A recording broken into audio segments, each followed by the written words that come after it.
kita bisa makan. Tuhan Yesus baik. Kita ngerasa nggak ada jalan keluar, tapi sampai hari ini kita berdiri di tempat ini. Tuhan Yesus baik.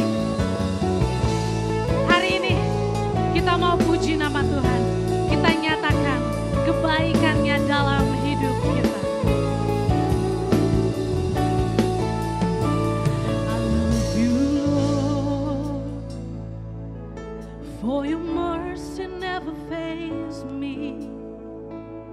All my days I've been held in your hand. From the moment that I wake up until I lay my head, I will sing for the goodness of God. All my life you have been faithful. All my life you have been so, so good. Every breath that I am made, I will sing of the goodness of God. Oh. Come on, church. Praise the Lord together. This song. I love your voice. You have led me through the fire in the darkest night. You are close like the water. I've known you as a father. I've known you as a friend. I have lived in the goodness of God. All my life you have been faithful. All my life you have been so, so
kita untuk Tuhan.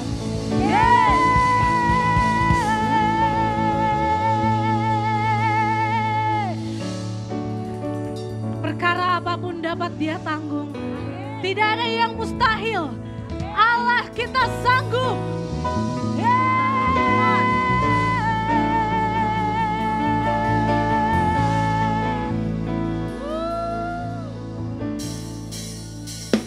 Come on, put your hands up for Jesus. Woo!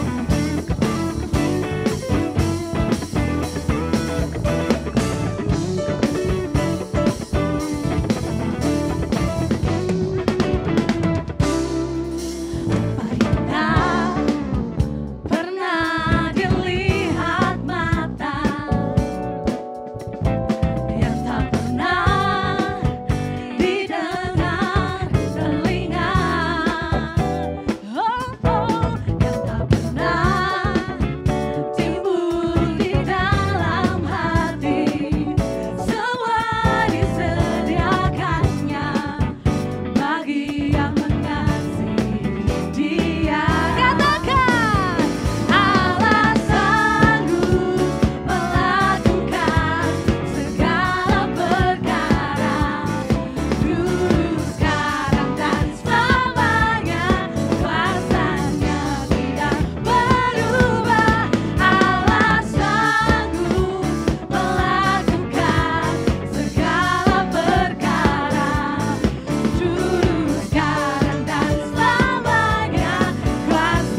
Together.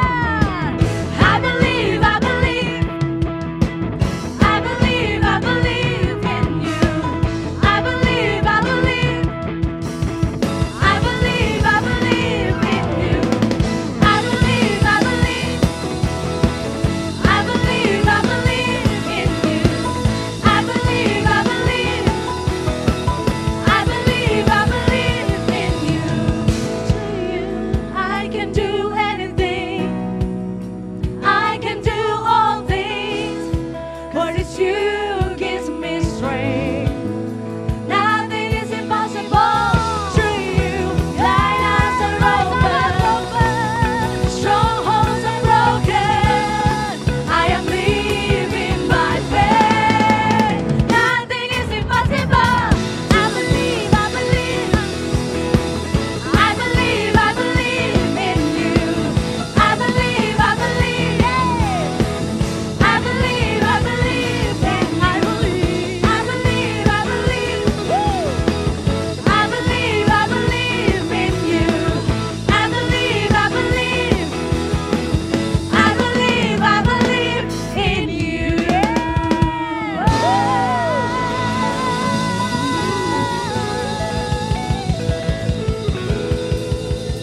Yes. Tuhan Yesus baik. Please be seated. Kekuatan yang luar biasa kita dapatkan hari ini.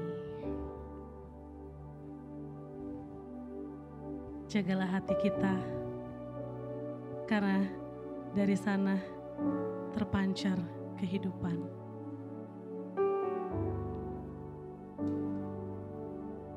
Kadang kita memikirkan diri kita saja, bukan Tuhan.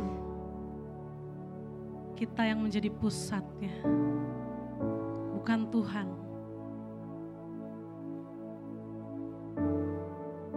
Kita mau sama-sama mengerti bahwa memang tidak mudah. Dan Tuhan tidak pernah menjanjikan kemudahan ketika kita bersamanya. Kita pikul salibnya.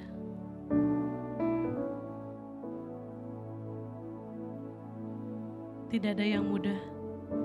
Tapi di dalam Yesus kita bisa, kita dimampukan. Jemaat saya undang untuk bangkit berdiri.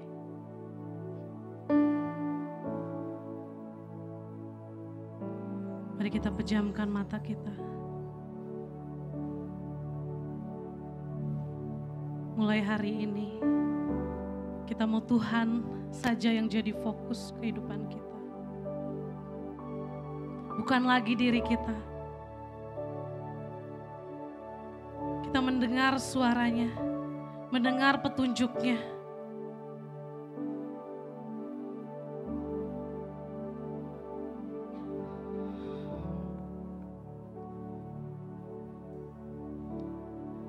Mari dalam doa kita sampaikan.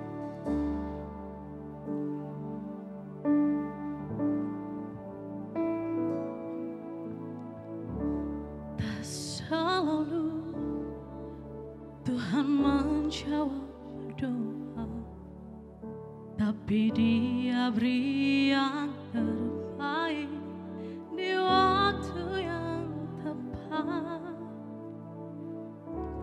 Izinkanlah Tuhan untuk bekerja, yang mustahil menjadi mungkin oleh karena percaya. Yesus mendengar lebih dari yang kudoakan. Yesus menjawab lebih dari yang kuharapkan. Dengan caranya di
syukur kita. Biarkan Dia yang bekerja dalam hati kita, dalam hidup kita, setiap doa-doa kita.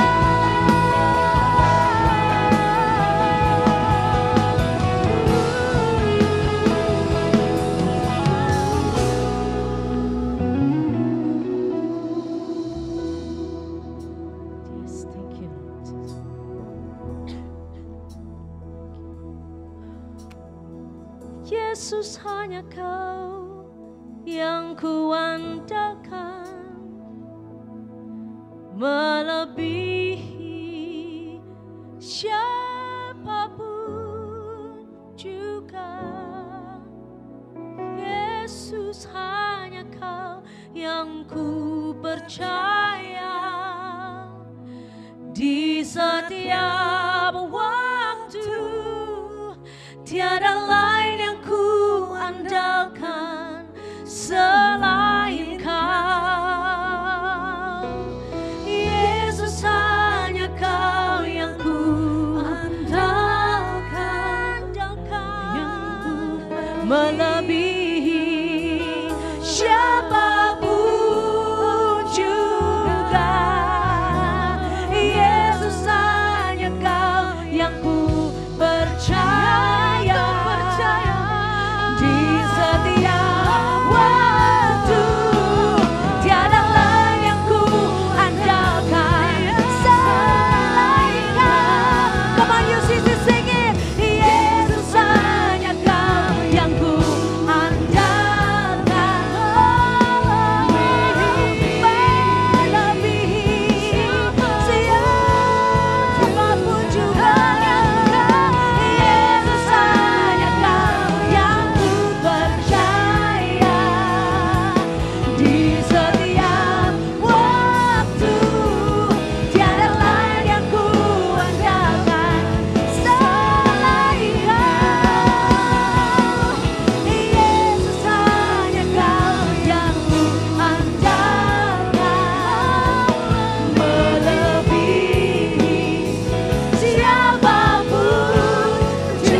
Beautiful. Oh, yes, Lord, amin. Yesus, hanya Kau yang ku percaya, di setiap waktu.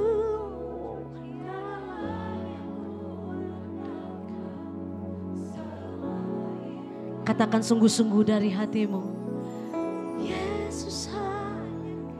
Kami tahu Tuhan, gak mudah Tuhan. Kami seringkali mengandalkan diri kami sendiri. Hari ini kami nyatakan lewat pujian ini, kami mengandalkan Engkau satu-satunya Tuhan dalam hidup kami. Percaya di setiap waktu, tiada lain yang ku andalkan selain Kau, Yesus. Kita ambil waktu sejenak.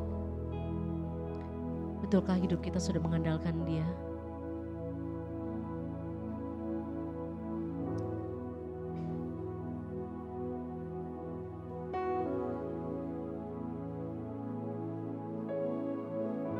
Tuhan, kami gak bisa apa-apa tanpa Engkau Tuhan.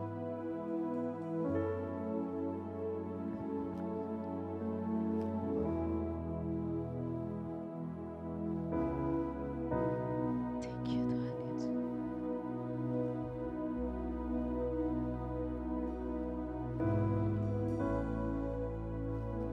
Terpujilah Engkau Tuhan. Hanya Kau Tuhan, satu-satunya yang ku percaya, satu-satunya yang ku andalkan.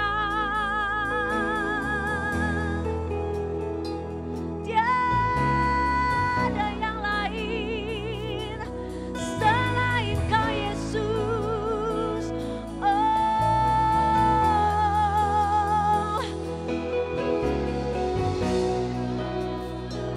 kami perlu Kau Tuhan Yesus. Kami tinggikan nama-Mu, kami muliakan nama-Mu, kami andalkan.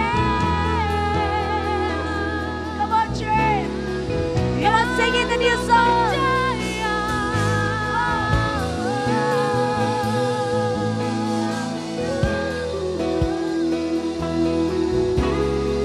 Kan ku tinggikan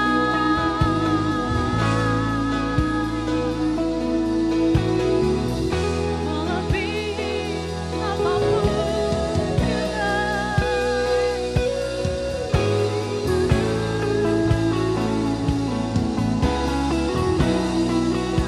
Once again. Hosanna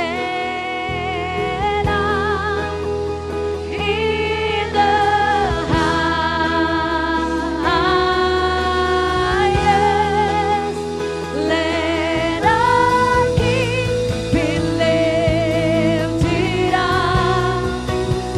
Hosanna.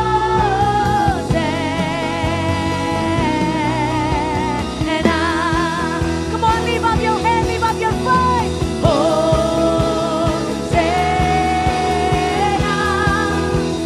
in the highest.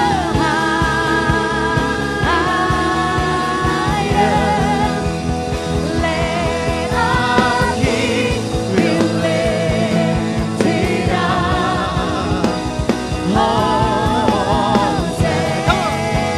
Say one more time.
Come on, together, shout.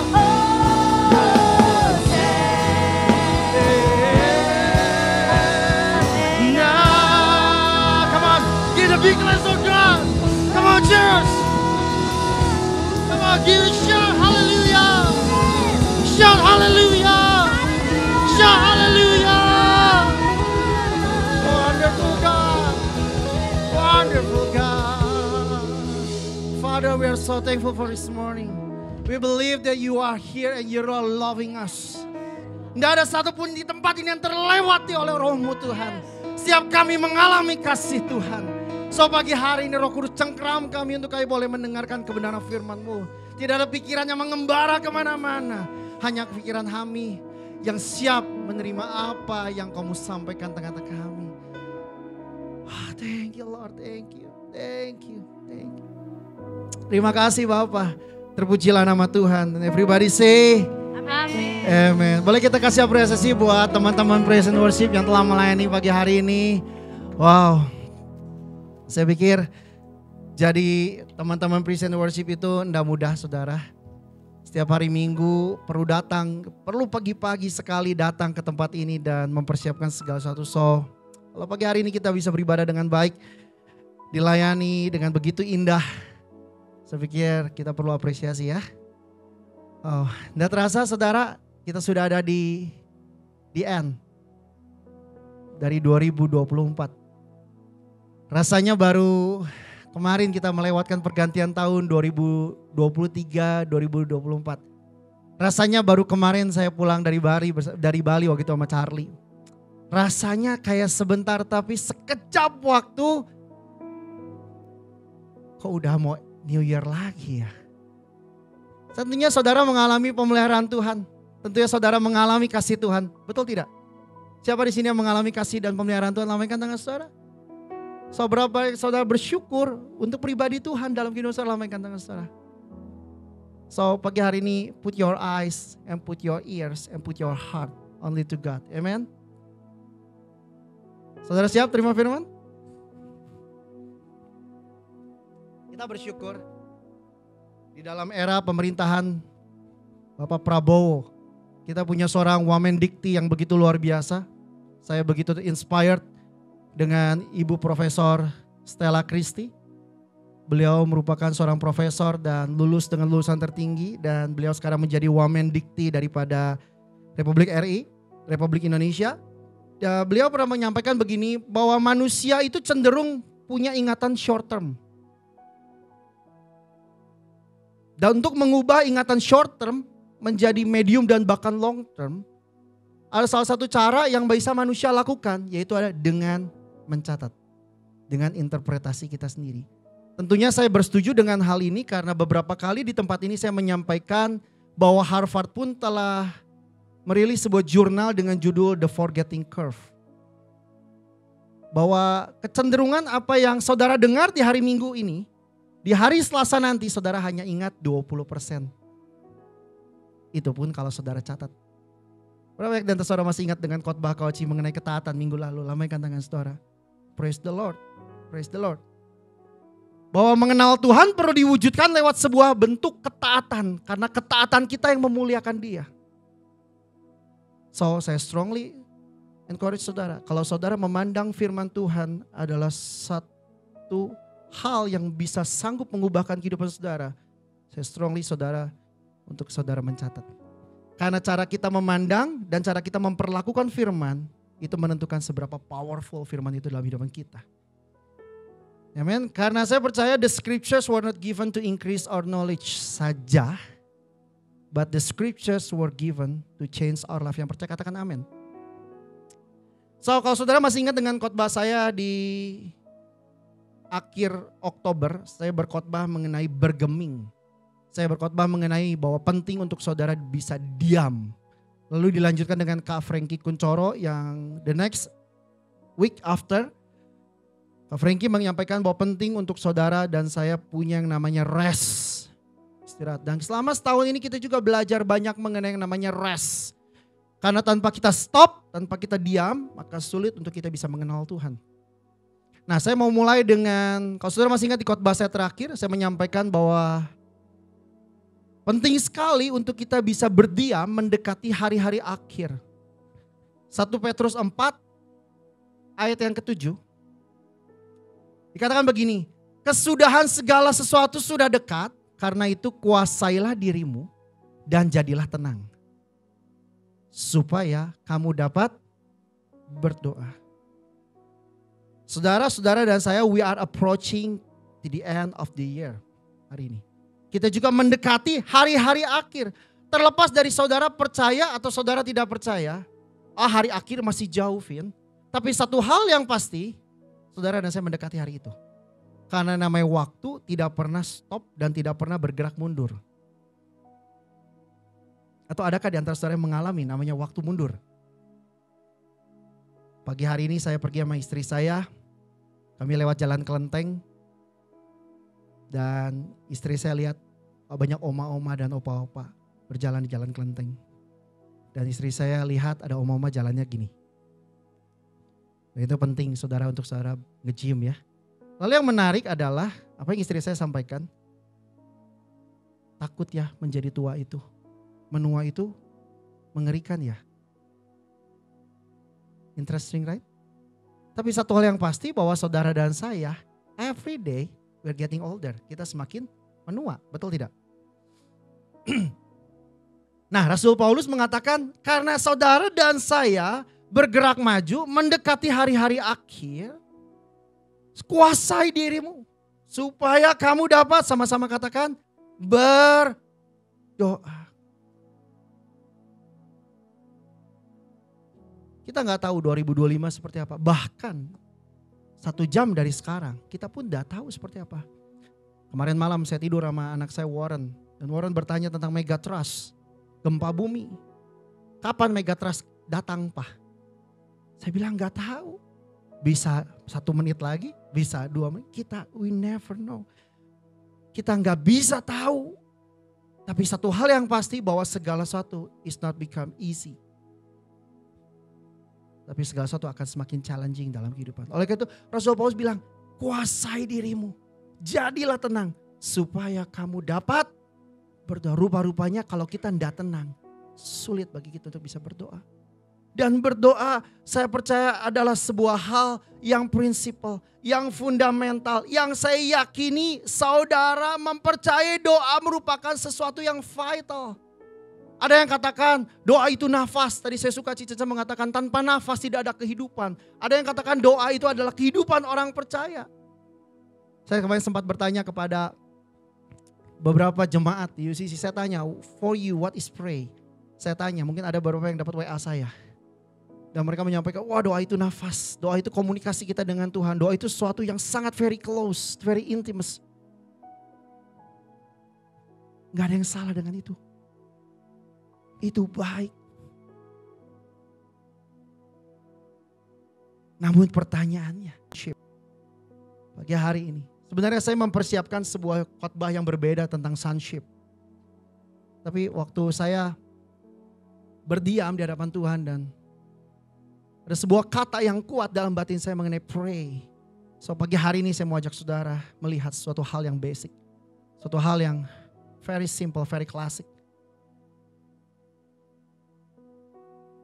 Tapi sayangnya,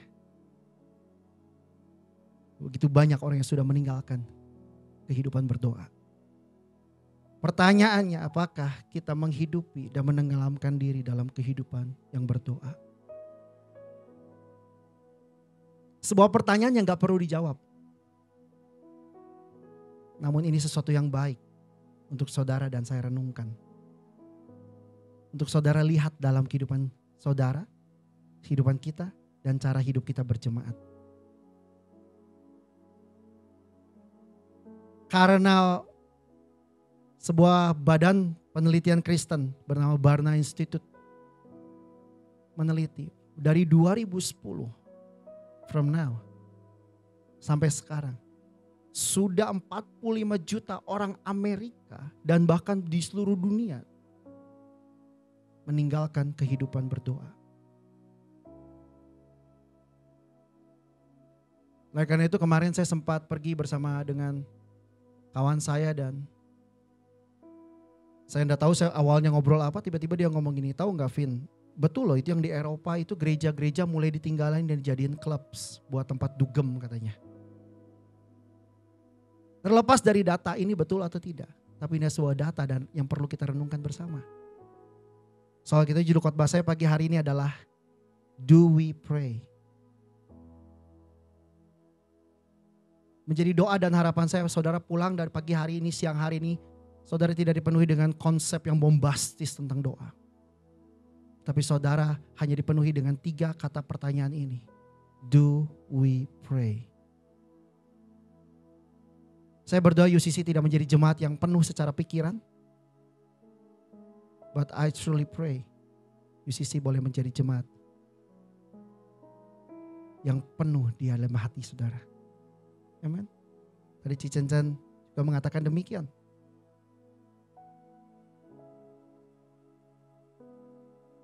Do we pray?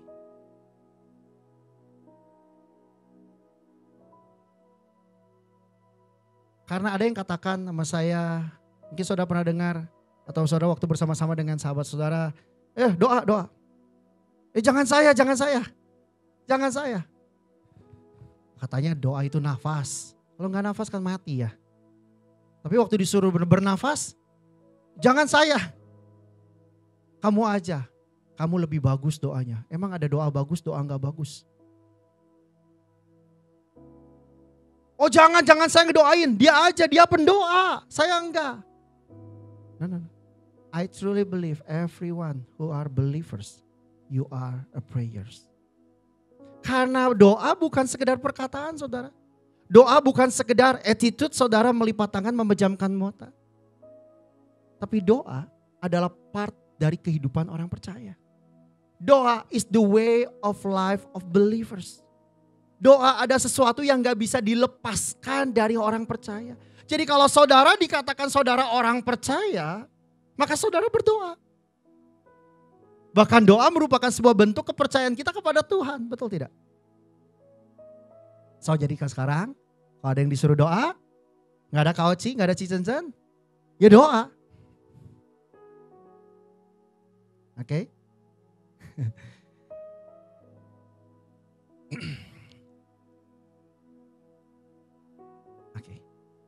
Berdoa merupakan sebuah the way of life of believers.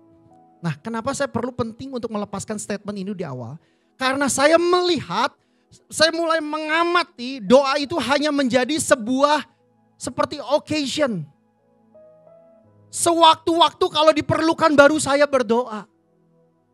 Oh kalau ada orang ulang tahun, mau tidur, mau makan. Bahkan doanya sudah pun hari-hari ini generasi kita diajarkan doa-doa hafalan.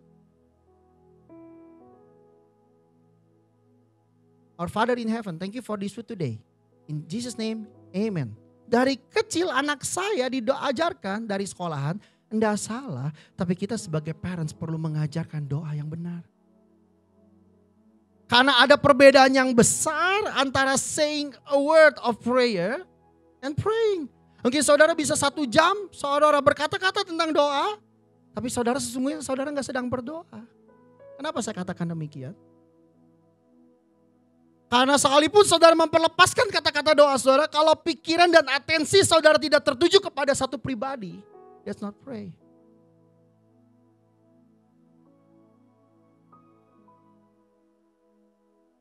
So penting sekali untuk kita hidup dalam gaya hidup berdoa.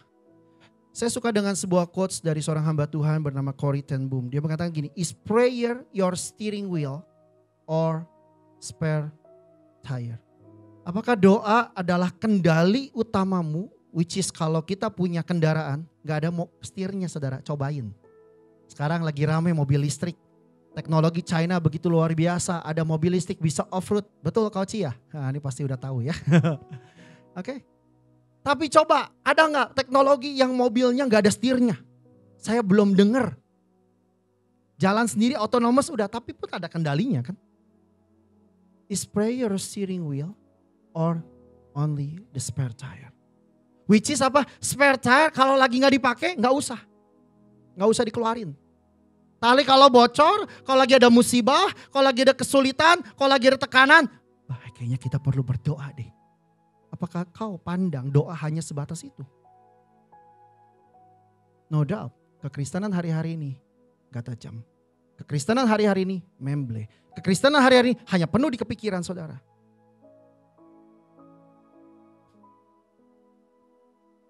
So do we pray? Saya gak dalam posisi mau teaching, tapi izinkan saya mengingatkan kita semua betapa pentingnya. Karena saya percaya ini hati Tuhan, ya Tuhan taruh dalam hati saya untuk saya sampaikan. So I want to start with this. Doa dalam bahasa asli memakai kata prosekomai. Dalam perjanjian baru prosekomai. Pro artinya menghadap, bertuju pada sebuah orang pribadi Tuhan. Oke, komai itu mengatakan begini. To wish, to express, to deliver, to vowing. Untuk menyampaikan. To conveying a message. Untuk menyampaikan sebuah pesan. Oke. Tapi dalam perjanjian lama pakai kata palal. Artinya apa? Judging with God.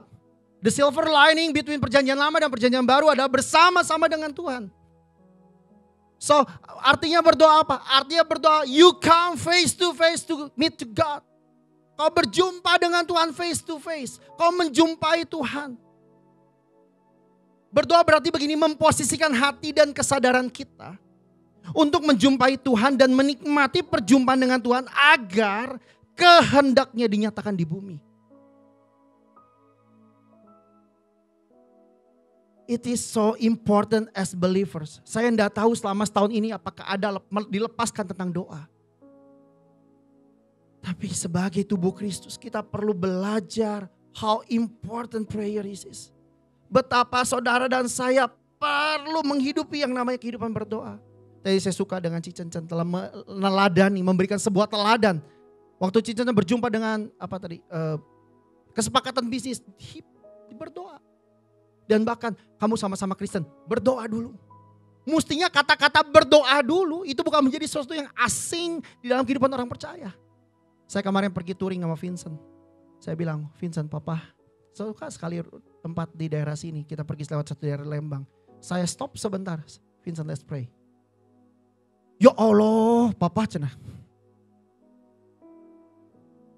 Kemarin malam saya bawa anak-anak saya tiga-tiganya sama istri saya kunci kamar saya. Kita doa. Ya papa ngapain? Doa. Saya berdoa berlima. Karena ini merupakan sesuatu yang important untuk kita hidupi dan bahkan kita wariskan kepada anak-anak kita. Karena laku kita adalah warisan kita. Sekali lagi, laku kita adalah warisan kita. Ada seorang yang luar biasa dan hari ini duduk di depan saya. Dia mengatakan demikian. Vin, kalau kamu mandang ke gereja gak penting. Kamu sesungguhnya lagi ngasih message anakmu, kamu gak usah ke gereja juga gak apa-apa. Itu bapak rohani saya. Kalau kita gak pernah melakukan sesuatu yang penting yang kita rasa itu penting. Sesungguhnya kita lagi bilang sama anak kita gini. Gak apa-apa, sesungguhnya yang papa anggap penting ini sebenarnya gak penting.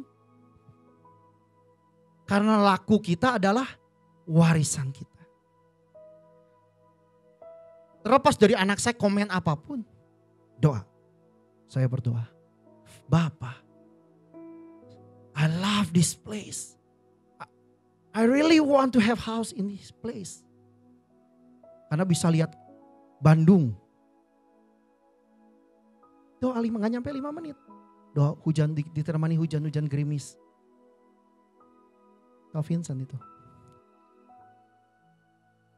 So penting untuk kita mewariskan kehidupan doa. Penting untuk kita melakukan kehidupan doa dan penting kita mewariskan kehidupan doa. Betul? Karena salah satu tujuan kehidupan adalah mewariskan apa yang sudah kita ketahui dan kita lakukan. Alkitab mencatat kurang lebih dari 83 kali Yesus berdoa. Dan bahkan ada begitu banyak yang saya yakini tidak tercatat. Karena doa saya yakini bukan sekedar aktivitas untuk Yesus. Tapi doa adalah cara hidup Yesus. Kalau saudara browse Alkitab saudara ada lebih dari 650 kali kata berdoa di-mention di Alkitab. Yesus bukan saja berdoa tapi dia sering berdoa. Nah pertanyaannya, apakah kita sering berdoa? So do we pray? Ada yang tanya kepada saya, kalau Yesus Tuhan, kenapa dia berdoa? Kalau Bapa sudah tahu semua isi kehendak isi kita, hati kita, dan pada akhirnya juga kehendak Bapa yang jadi, why we should pray? Why we should pray? Kan Tuhan udah tahu isi hati saya. Kan ujung-ujungnya kehendak Bapa yang jadi. Why we should pray? Karena bagi Yesus, doa merupakan sebuah the way of life menjumpai Bapa di surga. Doa adalah sebuah bentuk penghormatan, pengakuan hubungan dengan Tuhan. Saya akan melepaskan sebuah statement yang saya pikir nggak tahu statement ini keras atau tidak.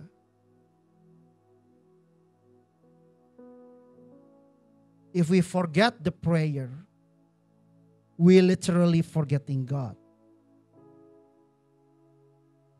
If pray is not real for us, jangan-jangan God is not real for us.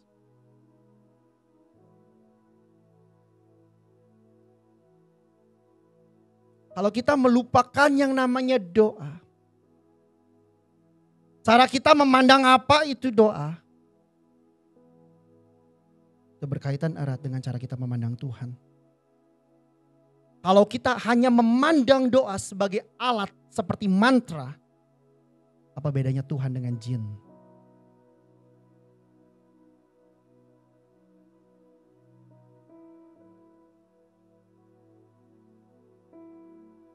Dan saya percaya bahwa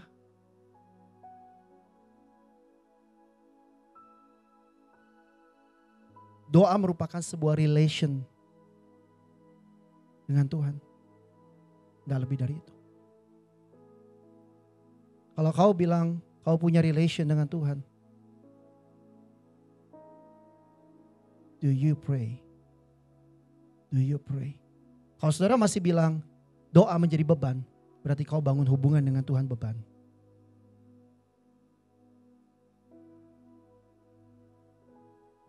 Dan merupakan sebuah kemelencengan desain Tuhan bagi kita kalau kita nggak berdoa.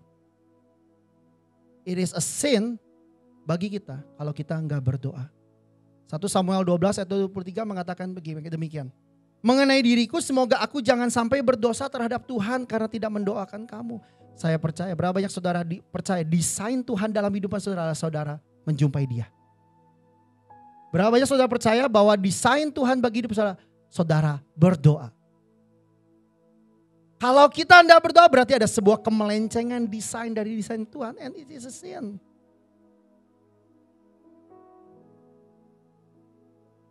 So if we forget the prayers, we literally forgetting God. If pray is not real for us, it means Tuhan, kau gak nyata bagiku. Ada 3 hal yang saya mau sampaikan kepada saudara dengan cepat yang menguatkan alasan why we should pray. 3 hal begitu banyak sebenarnya yang kita bisa bahas mengenai prayer dan tentunya saudara pun bisa melengkapinya. Tapi waktu saya berdoa, God, apa yang kau mau? Tuhan sampaikan 3 hal ini yang saya mau lepaskan pada saudara pagi hari ini. Doa merupakan sebuah perunjukan keyakinan akan status siapa kita. Saya suka dengan Kak Oci minggu lalu menyampaikan cara kita memandang sesuatu. Kak Oci betul sampaikan itu ya. Cara kita memandang sesuatu. Memandang seseorang menentukan bagaimana cara kita bersikap. Nah, kita perlu mengerti bahwa kita perlu yakini waktu kita berdoa, siapa kita di hadapan Tuhan? Jangan-jangan hari-hari ini orang percaya karena mereka nggak mengerti identitas mereka waktu mereka datang berdoa. Oleh karena itu Matius 6 mengajarkan begini. Yesus mengajarkan pada murid-muridnya, kalau kamu berdoa, saudara bisa baca di Matius 6 nanti. Kalau kamu berdoa, berdoalah demikian. Nggak neko-neko, nggak pakai kata-kata yang lain. Dia bilang begini, kalau kamu berdoa yang pertama, panggil dia Bapa. Bapa kami yang di surga. Jangan-jangan hari ini nggak banyak orang datang untuk berdoa. Jangan-jangan ada kesungkanan yang menyesatkan dalam hati saudara akan siapa Anda, siapa kita. Jangan-jangan kita nggak takut untuk datang kepada Bapa karena dia merasa seperti Tuhan yang jauh. Tuhan yang tidak tersentuh. Jangan-jangan kita memandang dia seperti Tuhan yang gak mendengar. Tapi Yesus ajarkan yang pertama, Yesus ajarkan apa? Kalau kau datang berdoa, datanglah panggil dia Bapa.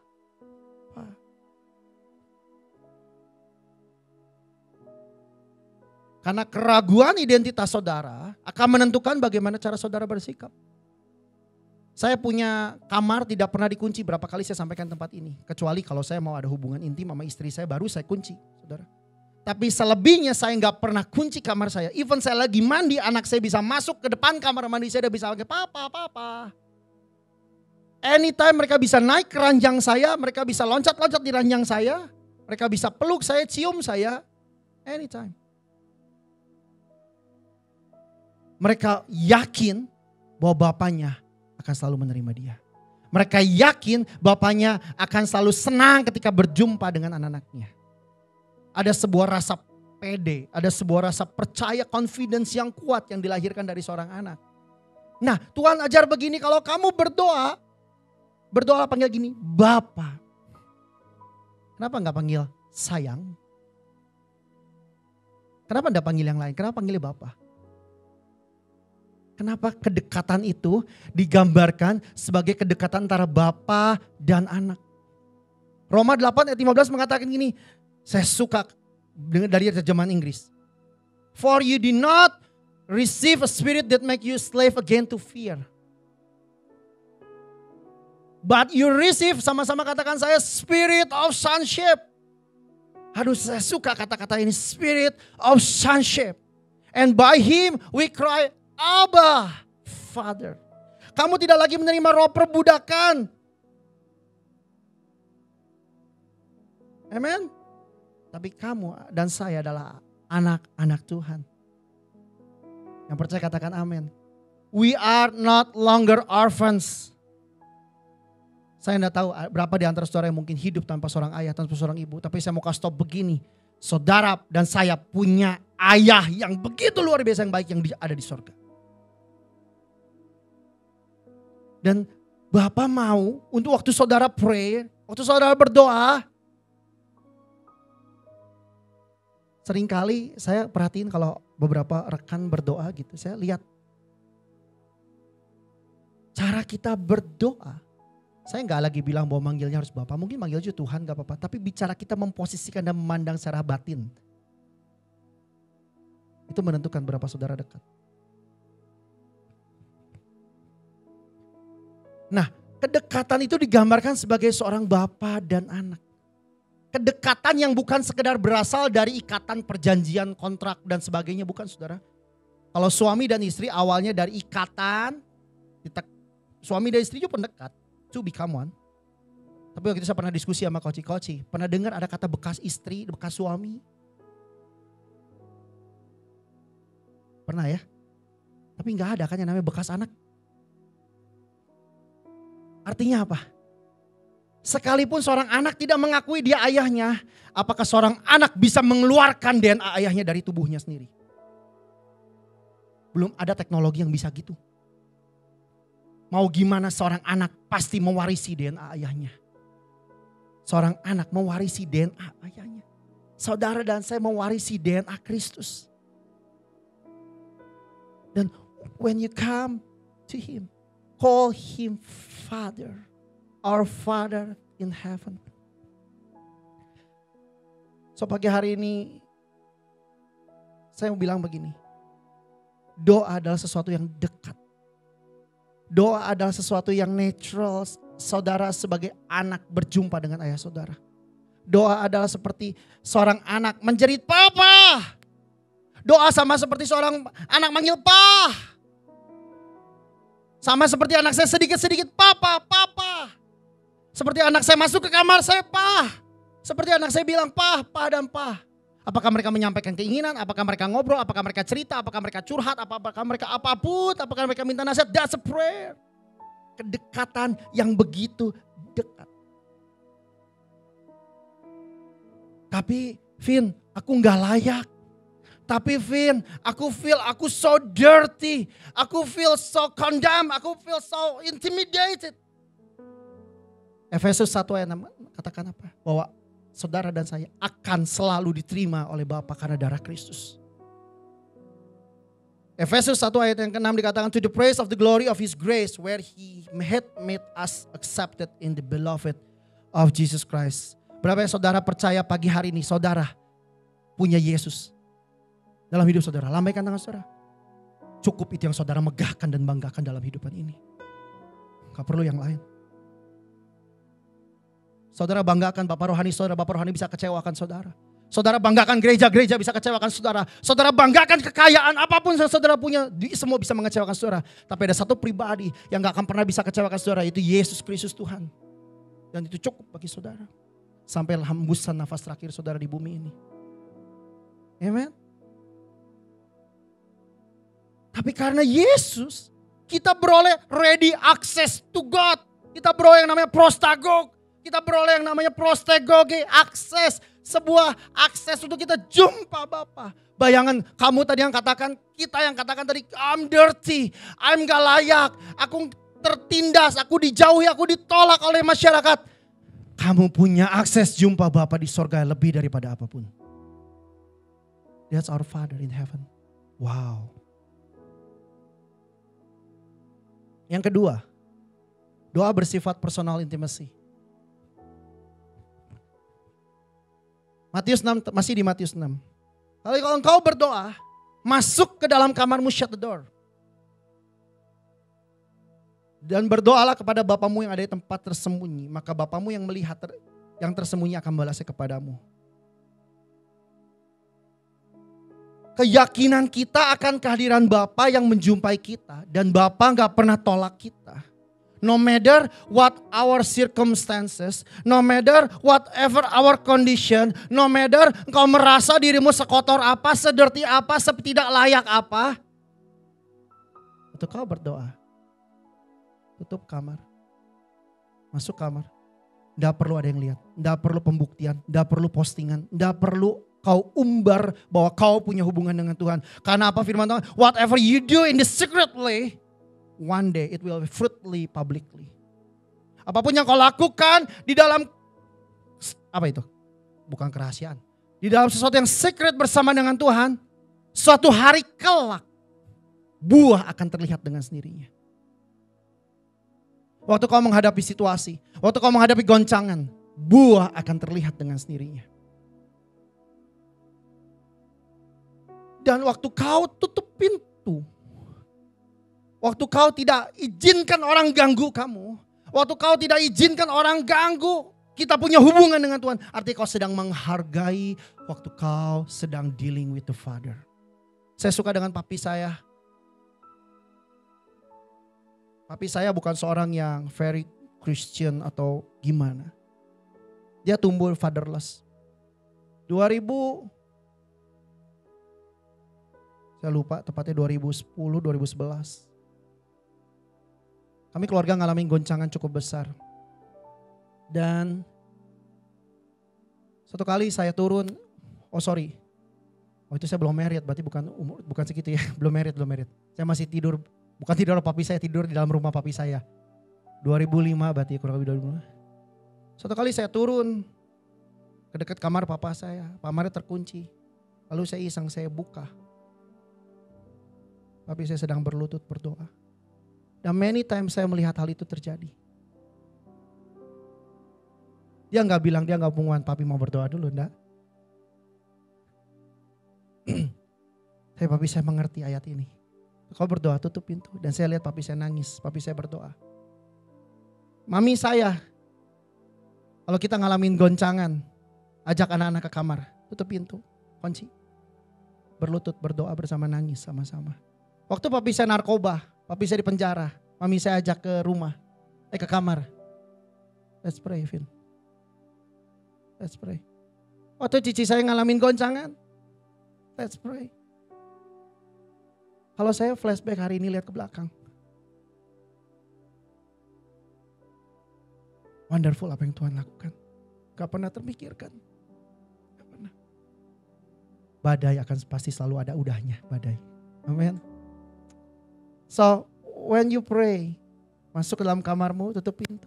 Saya suka dengan terjemahan The Message, dikatakan, when you come before God, don't turn that into a theatrical production either.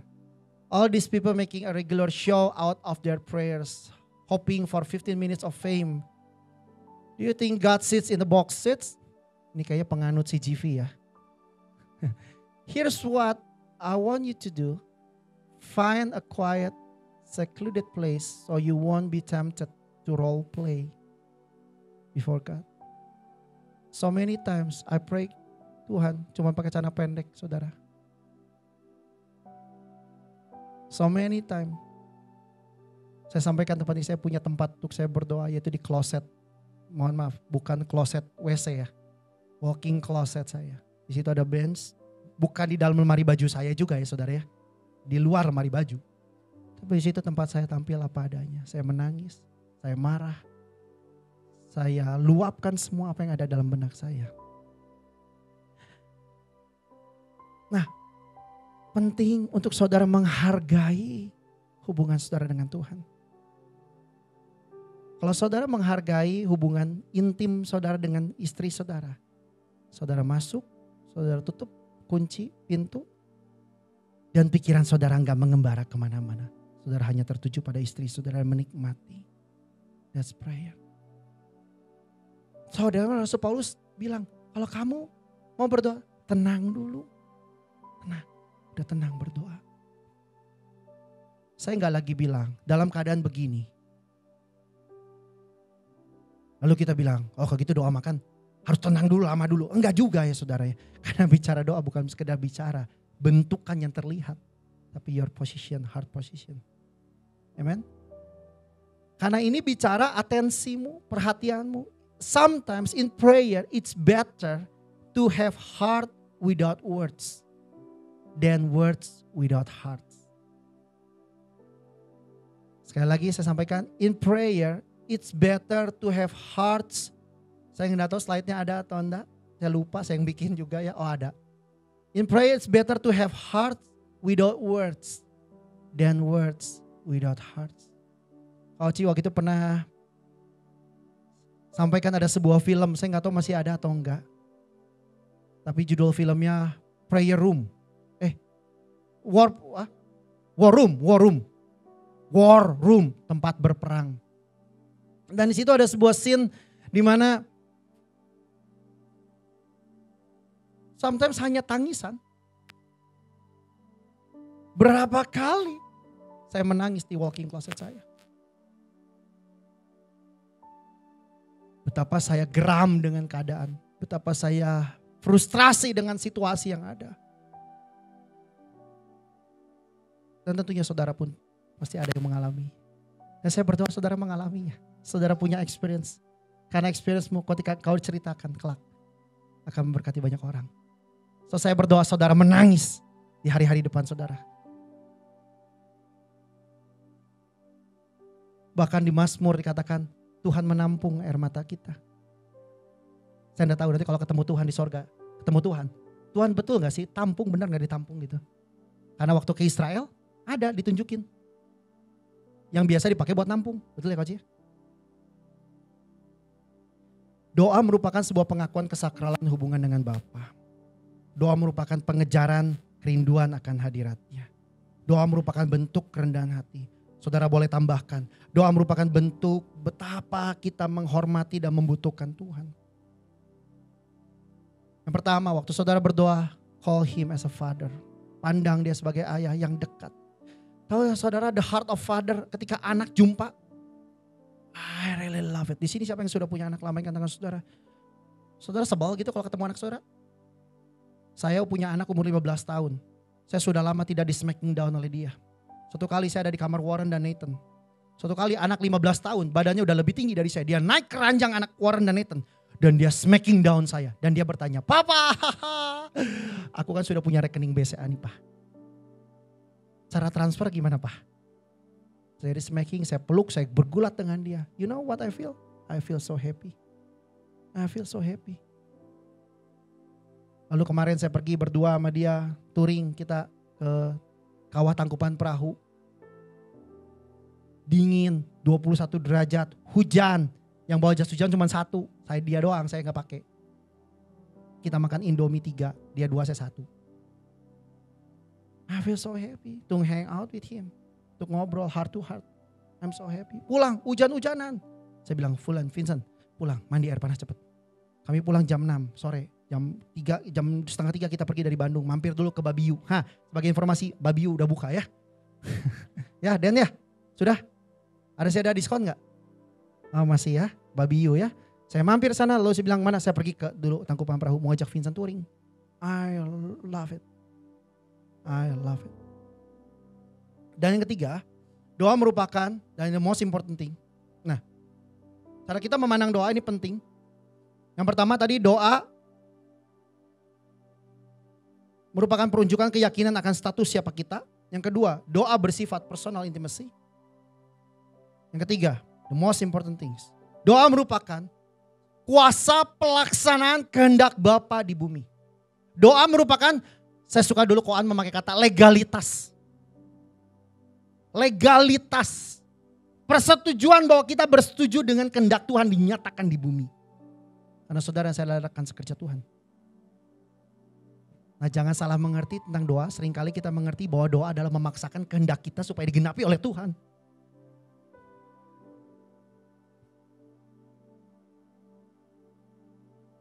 Makanya ada orang kecewa.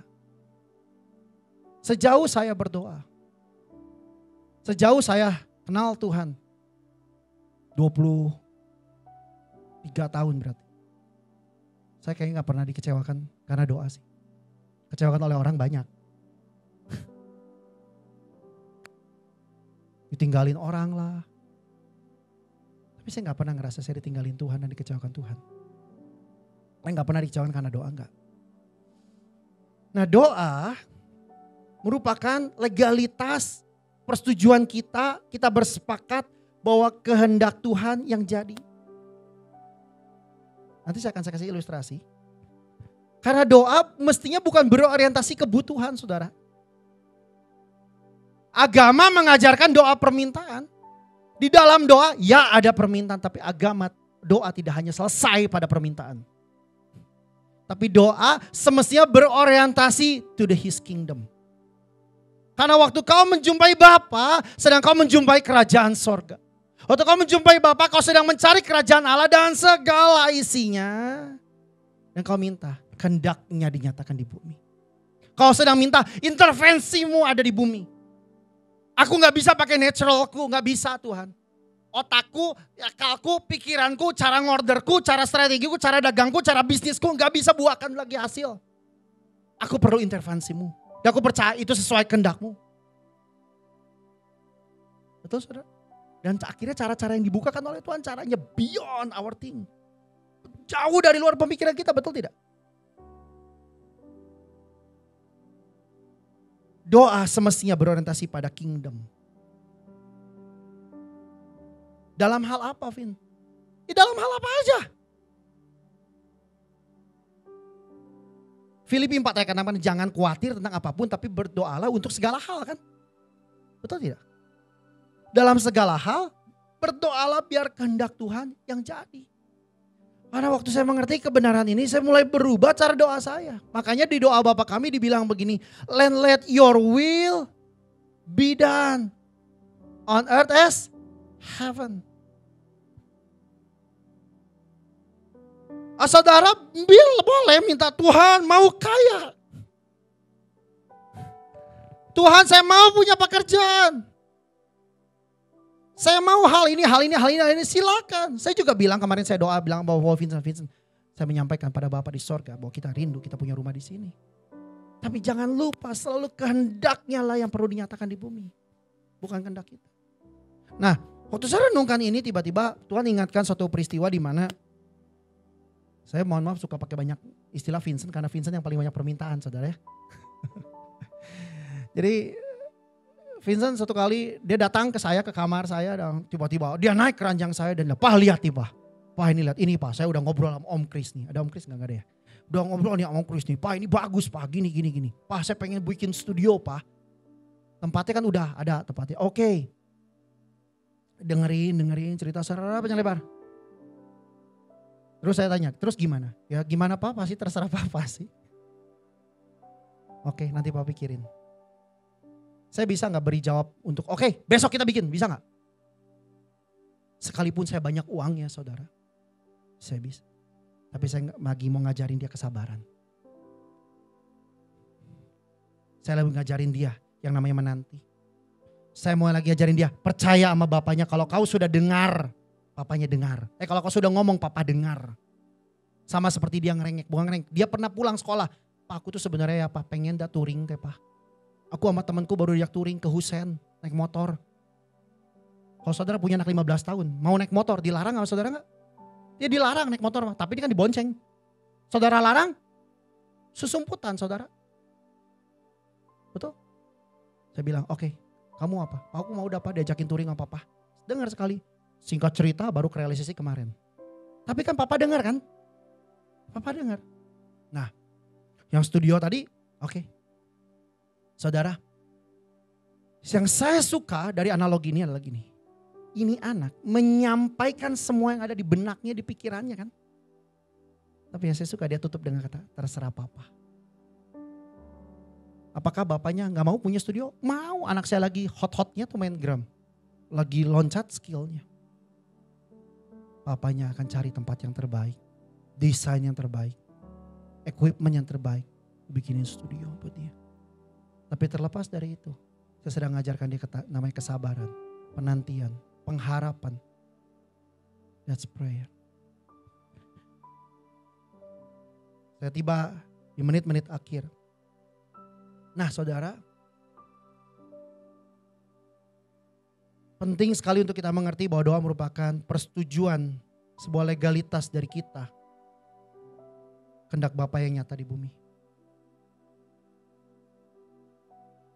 Karena Yakobus 4 mengatakan gini, kamu gak berdoa kamu gak dapetin apa-apa jangan-jangan karena kamu gak berdoa. Tapi kamu juga berdoa, tapi kamu gak dapetin apa-apa karena jangan-jangan kamu salah berdoa. Karena yang kamu minta hanya memuaskan hawa nafsumu. Jangan-jangan kamu gak dapetin apa-apa karena kamu gak datang untuk menjumpai Tuhan. Kamu sudah menjumpai Tuhan, tapi jangan-jangan apa yang kamu sampaikan, your conveying message, memuaskan hawa nafsumu. Tapi kalau kau menjumpai Tuhan dan apa yang kau minta sesuai dengan kehendaknya, kira-kira Bapa di sorga akan memberikan yang terbaik bagimu, tidak? Saya pikir Kak Oci dan Ci Cencen telah menjadi teladan dalam hal ini. Saya mengenal Kak Oci dan Ci Cencen, saya menikah aja udah 16 tahun, berarti kurang lebih 18-19 tahun lah. Mestinya ya, kalau gak salah hitung. Tapi saya melihat kuasa penyertaan Tuhan dalam kehidupan mereka. Saya melihat bagaimana Tuhan memimpin,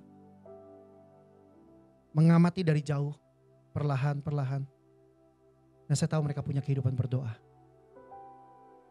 Kalau saudara mau hidup saudara dimenangkan, saudara mau hidup saudara gak sama lagi. Saudara datang ke gereja tiap minggu, tapi kalau saudara melupakan namanya kehidupan berdoa saudara, hanya pikiran saudara lah yang akan penuh.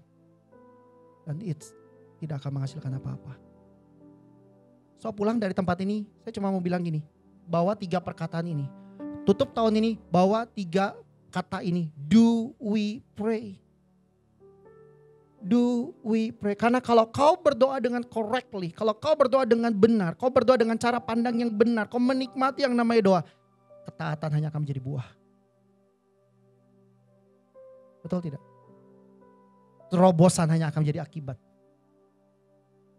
Pemahaman engkau akan Tuhan akan terjadi dengan sendirinya. Karena waktu kau diam, kau sedang belajar mengenal siapa Dia.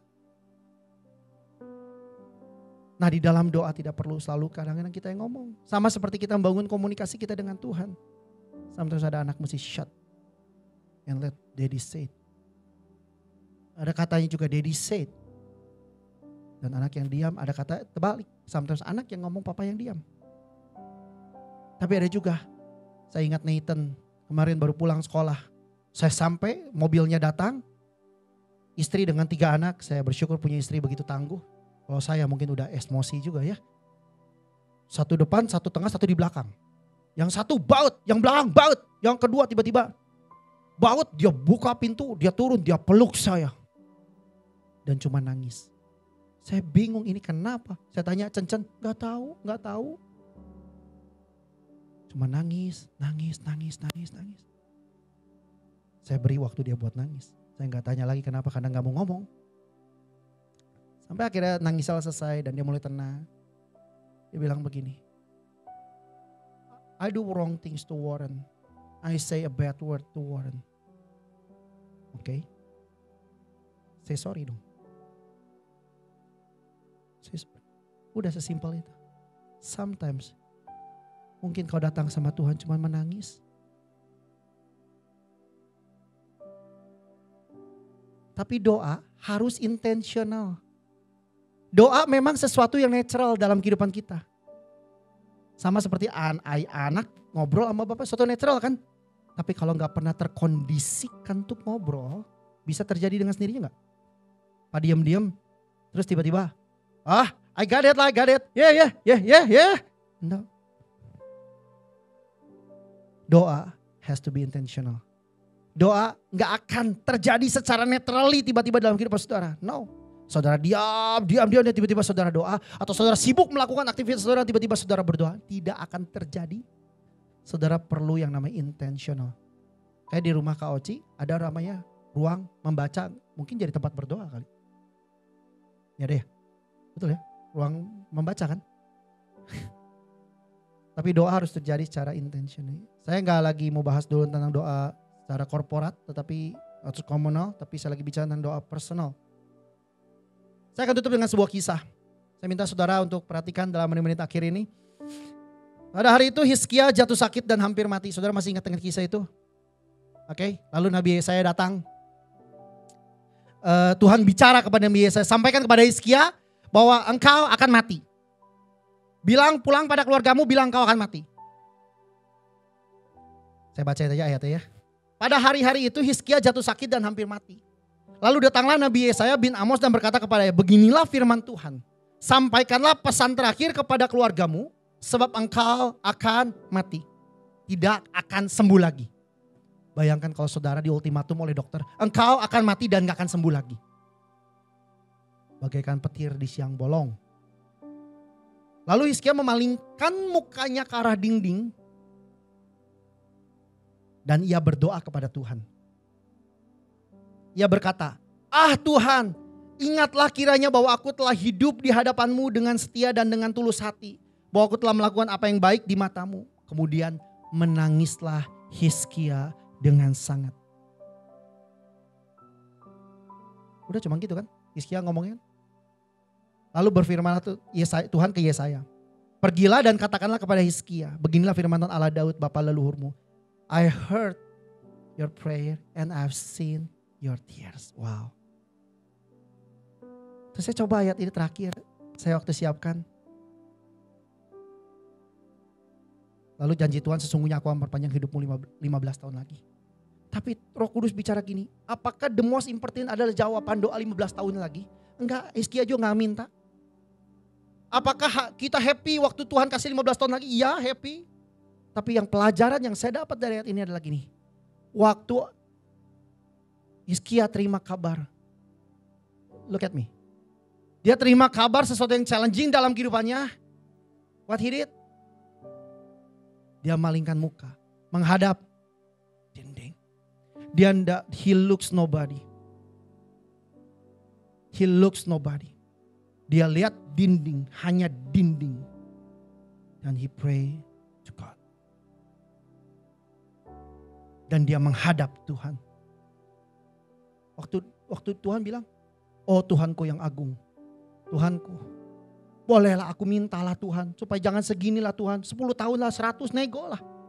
Ya betul, ada conversation tokoh-tokoh lain di Alkitab. Tapi saya tuh suka dengan ini. Cuman ngomongin Tuhan, ingat kiranya Tuhan bahwa aku telah hidup di hadapan-Mu dengan setia dan tulus hati. Bahwa aku telah, tapi saya suka dengan ini. Menangislah Hizkia dengan sangat. Saudara jangan pernah remehkan tangisan saudara. Kepada siapa kau tujukan tangisan itu yang penting. Karena faith is always about who is not what. Iman selalu berbicara kepada siapa dan bukan apa saudara. Doa bukan sekadar bicara memindahkan gunung. Doa bukan sekadar bicara mendapatkan sesuatu dari Tuhan. Tapi doa berbicara Tuhan itu sendiri. How to getting God himself. Amen. Lalu yang terakhir. I have heard your prayer and I have seen your tears. Ini sebuah interaksi dari Tuhan. Mungkin kalau saudara datang, Vin, aku sudah datang. Tuhan gak jawab. Siapa bilang Tuhan gak jawab?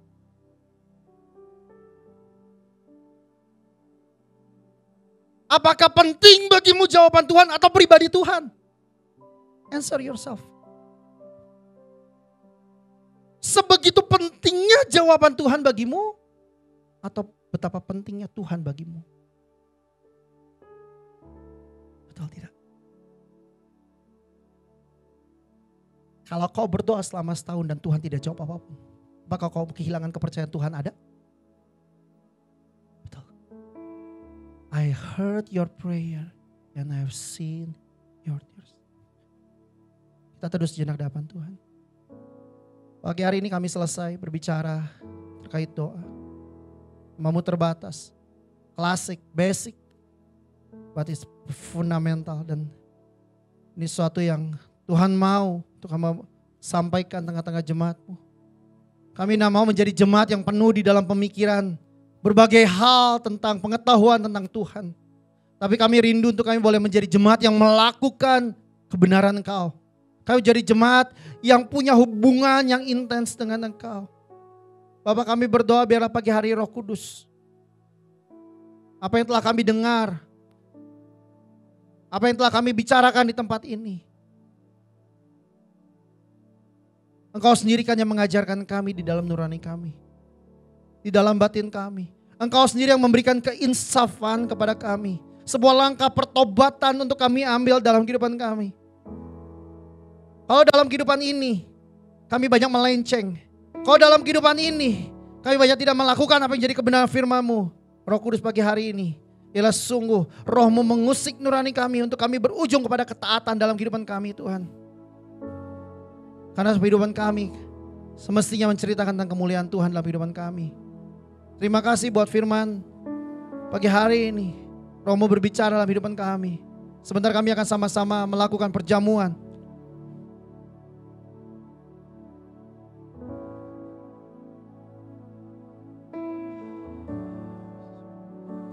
I love you, Lord, for your mercy never fails me. All my days I've been held in your hands. From the moment that I wake up until I lay my head, Jemaat kita sama-sama I berdiri. will sing of the goodness of God. Sing with your heart. All my life you have been faithful. All my life you have been so good. With every breath that I am able, and I will sing of the goodness of God. Come on everybody sing. All my life you have been faithful. Faithful Lord. All my life you have been so good. With every breath that I am able, and I will sing of the goodness of God. Come on everybody sing. Come on, lift up your hands. Come on, worship Jesus. All my life you have been faithful. You are faithful, Lord. All my life you have been so good. With every breath that I am able, and I will sing of the goodness of God. Kita akan mengambil perjamuan kudus. All my life you have been Mari kita faithful. ambil roti dan anggur. All my life you have been so good. With every breath that I am able, and I will sing of the goodness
goodness.